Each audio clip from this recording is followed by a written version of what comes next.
This is Mark Nejma. I just got back from Ireland, and again, I apologize for misreporting with the confusion of vote number 3, vote number 4. I just want to kind of start to make a bunch of short videos about what I saw and how I felt in Ireland at this very important ITRM meeting. First, I'd like to say that I did get there very early in the morning because what was advertised on the corporate website was 10 a.m. As the meeting time. So if the address was in Ireland, I figured I better show up at 9:30, which I did. By the time I got there, I was, a little upset that they said that there's nobody from ITRM here. What I did see, the building itself is, it seems like a large attorney's office. And within about 20 minutes, 2 attorneys actually came to me and were very nice and said, the meeting's going to start at 12:30. I said 12:30. I thought they said 3.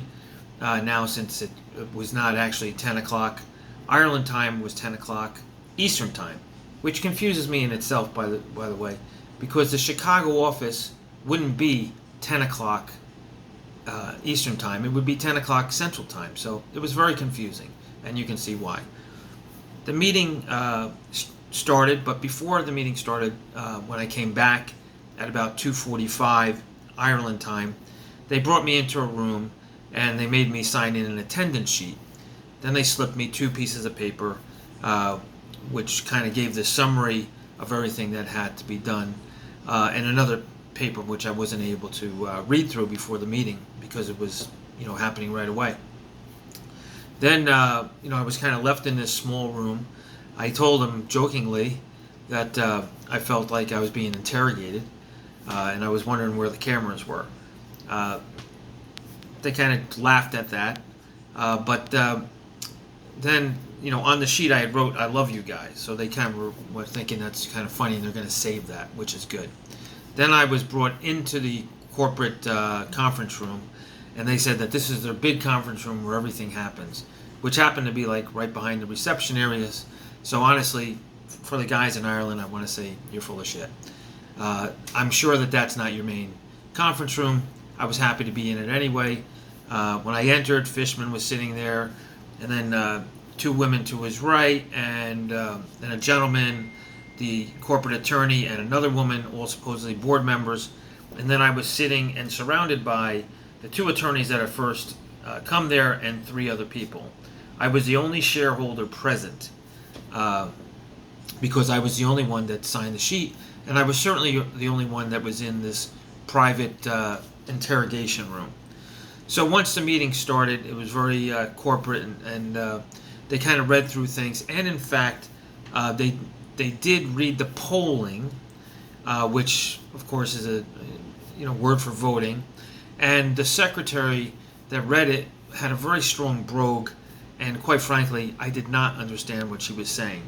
I did finally figure it out that it was for the vote, but that's where I came to confusion in. Then the meeting quickly ended. At that point, they asked, "Are there any questions?"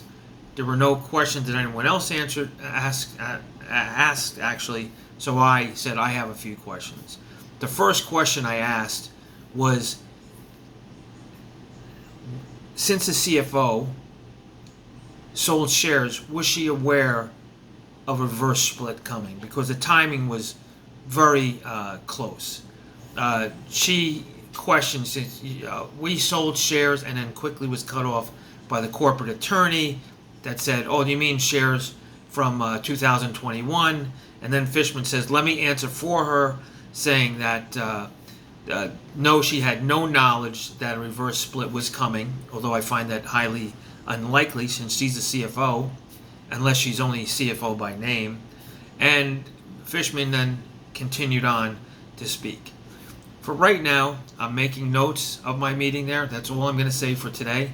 But I thought it was very unusual activity that the corporate attorney, as well as Mr. Fishman, interrupted and answered for the CFO.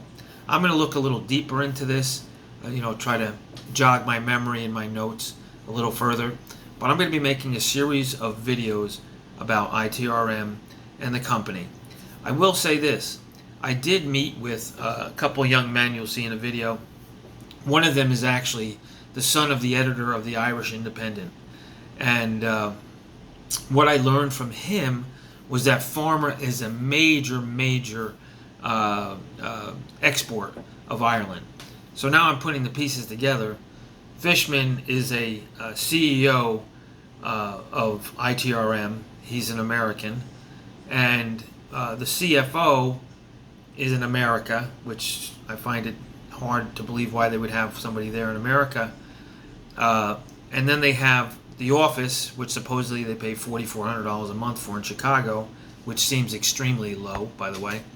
And they have this other staff of attorneys, what it appears to be only, in Ireland. Supposedly there's a technical branch in Connecticut that I'll do some research on as well. But since the kid that's the son of the editor of the Irish Independent, told me that pharma is a major export of Ireland, it does seem as if what's really happening here is most of the strings are being pulled by Ireland in terms of the actions of Fishman, because it seems as if they're going to try to just get this product produced and manufactured in Ireland, which is no secret. But I just thought I would report on that. I want to make a very strong point. Lately, I've been reading StockTwits and the Yahoo board, and there have been some anti-Semitic remarks made on there, which are not very nice and not appropriate and not for business at all, ever.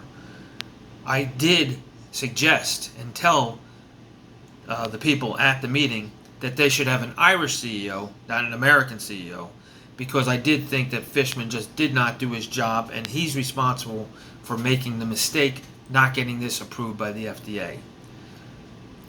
I can tell you this, I live my life by one statement. It's never as it seems. I'll get back to you with another video shortly. Thanks.